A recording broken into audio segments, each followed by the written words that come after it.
Olá, seja muito bem-vindo a mais uma Análise Direta. E como você sabe, a gente gosta aqui de conversar sobre coisas que vão impactar na sua vida, sempre de uma maneira favorável. E o assunto de hoje é um assunto muito saboroso, especialmente para quem gosta de ler. Quando eu falei saboroso, as pessoas já pensam em comida. E essa de fato é uma comida intelectual que é para deixar você mais sábio, mais inteligente, nada como uma boa leitura. Por isso, a gente vai conversar hoje sobre o mercado editorial, principalmente o mercado editorial gospel, que vem crescendo a cada ano de uma forma espetacular. E para falar com a gente sobre isso, meu convidado, além de jornalista e editor, ele dirige uma empresa, uma editora bastante renomada, a Aba Press, é o Oswaldo Paião. Muito obrigado, viu, Oswaldo? Um prazer te receber. Prazer, obrigado pelo teu convite, obrigado pela participação aqui com os nossos queridos, as pessoas que estão assistindo.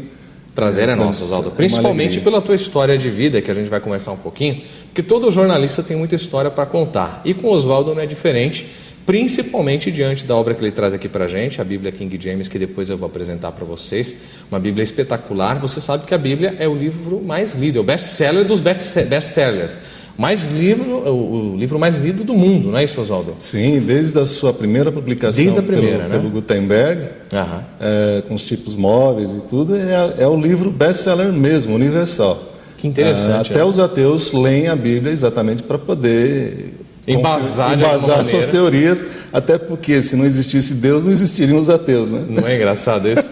Eu falo com um pastor amigo meu o seguinte: para ser ateu tem que ter muita fé, não é? Muita fé. É um negócio curioso. Muita fé. Mas enfim, depois eu vou mostrar para você essa Bíblia, é uma Bíblia muito boa para quem gosta de estudar, inclusive. Agora, antes disso, a gente precisa falar um pouquinho sobre a questão aqui da história do Oswaldo, porque o Oswaldo, ele é jornalista, ele é editor, mas ele foi um revolucionário lá atrás, líder estudantil.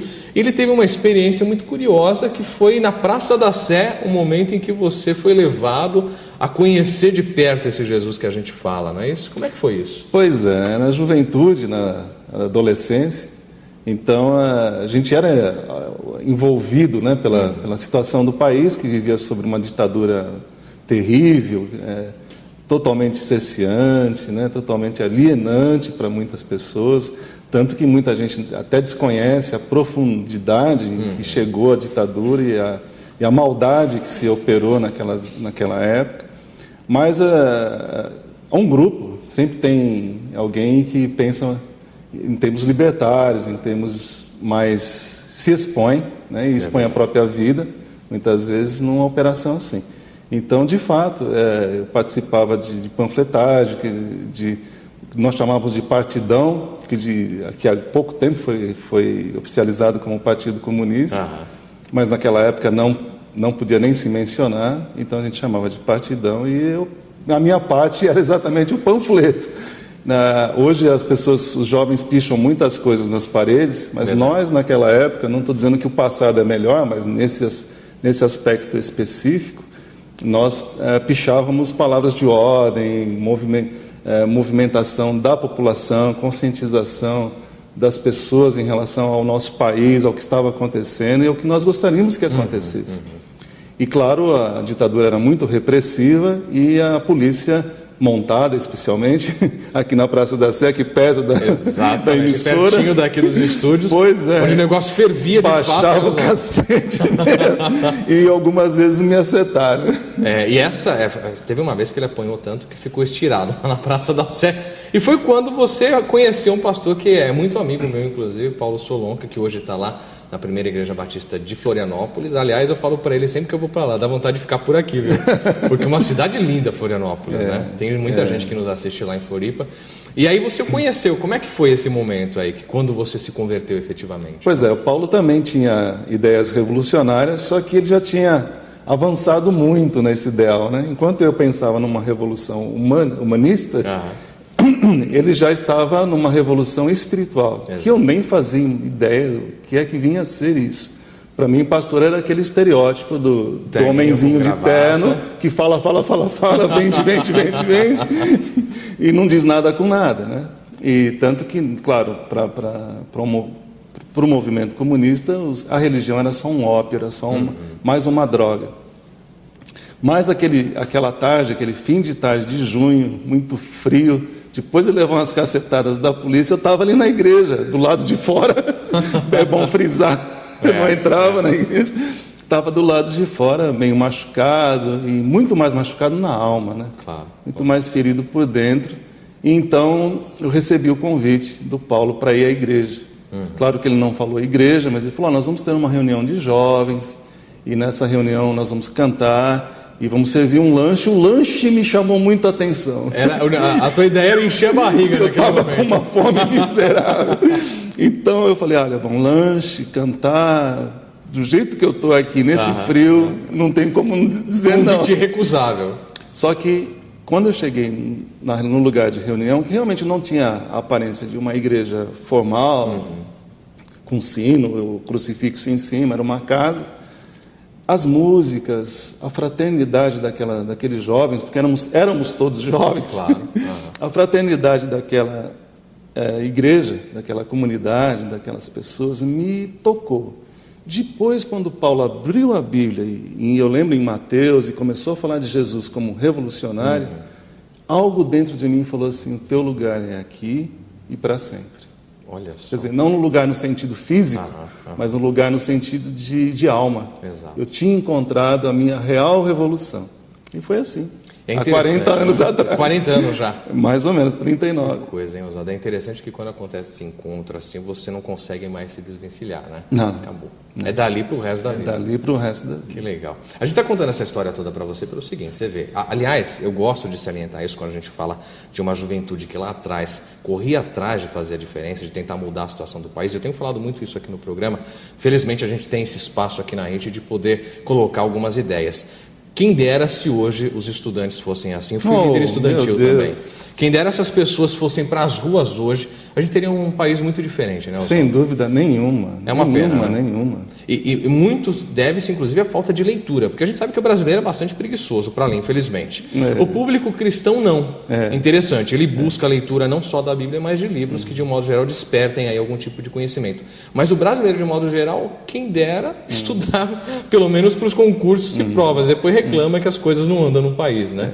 Mas é a falta de informação e a falta de querer fazer a diferença. Verdade. Mas é legal salientar essa tua história por isso. Agora, tudo isso a gente está te contando porque levou depois aí para a faculdade. Ele começou a adotar um outro estilo, conheceu grandes jornalistas, como é o caso do Joelmir Betti, não é isso? Como é que foi essa tua fase? Interessante que você sabe disso. A gente pesquisou, a produção tô vendo fez a produção. um trabalho. Você fez o quê?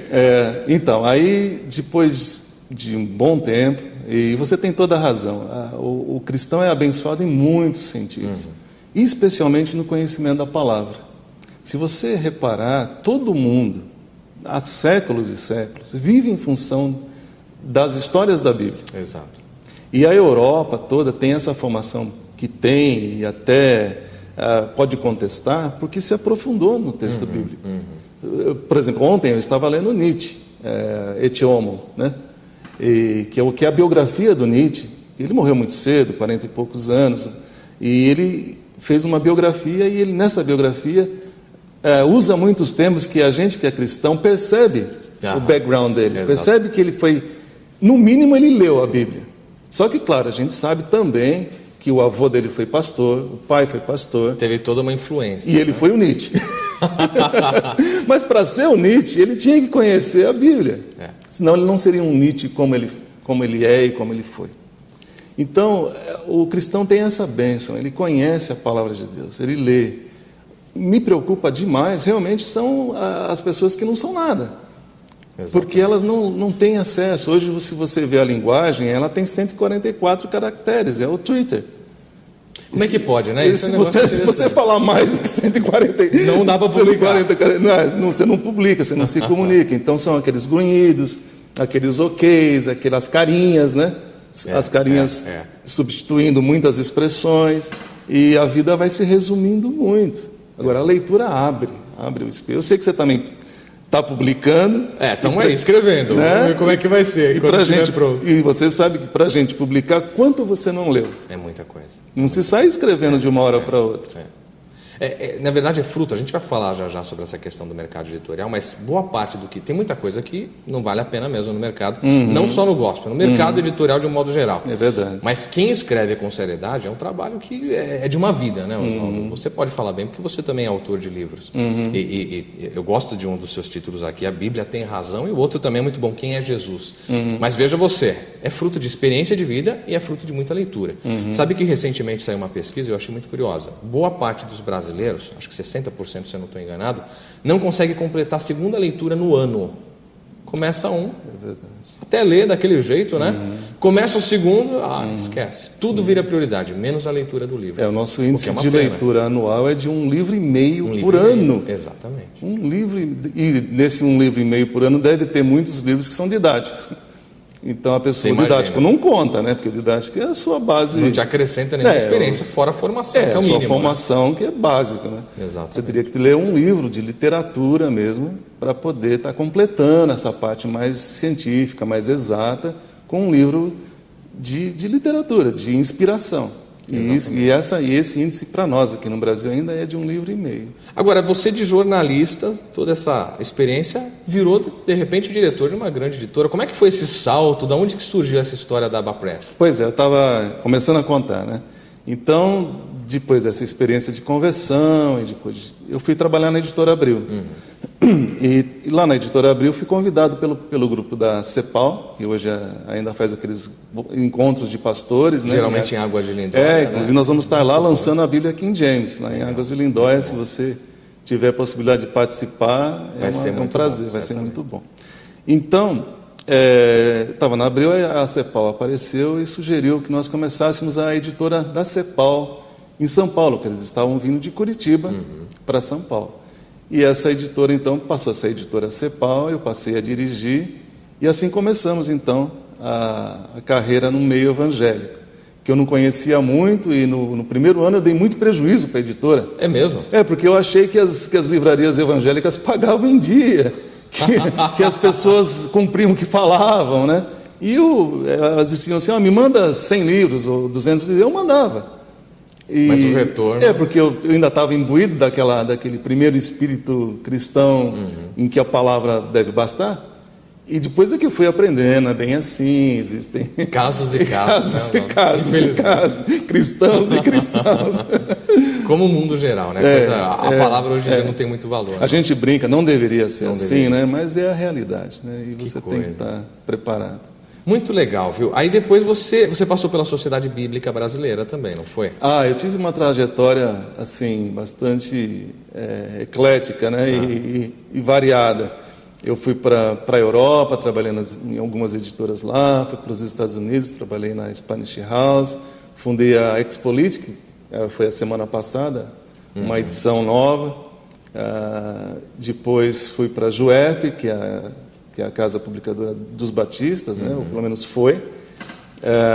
Fui para a Sociedade Bíblica do Brasil. Rapaz, você circulou na maioria das editoras aí. Fundei a Sociedade Bíblica Internacional, que faz a NVI, e outras editoras que eu tive o prazer de passar e conhecer. E você sabe que, eu estava dizendo para minha esposa ontem, uma das coisas boas de ficar velho, de se envelhecer, é que você vai conhecendo as histórias dos personagens, né? Verdade. Então, muitos desses personagens que hoje circulam no nosso meio evangélico, tipo Caio Fábio, Ed René, Ricardo Gondim, Paulo Solonca, e tantos outros, Ari Veloso, que faleceu recentemente.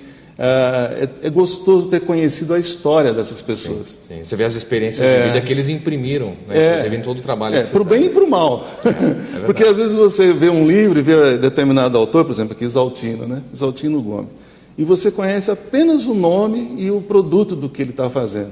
Mas é tão gostoso poder conhecer a história, saber, entendo o porquê dessa passagem, porque eu lembro dessa época em que essa pessoa vivenciou esse fato que está escrevendo.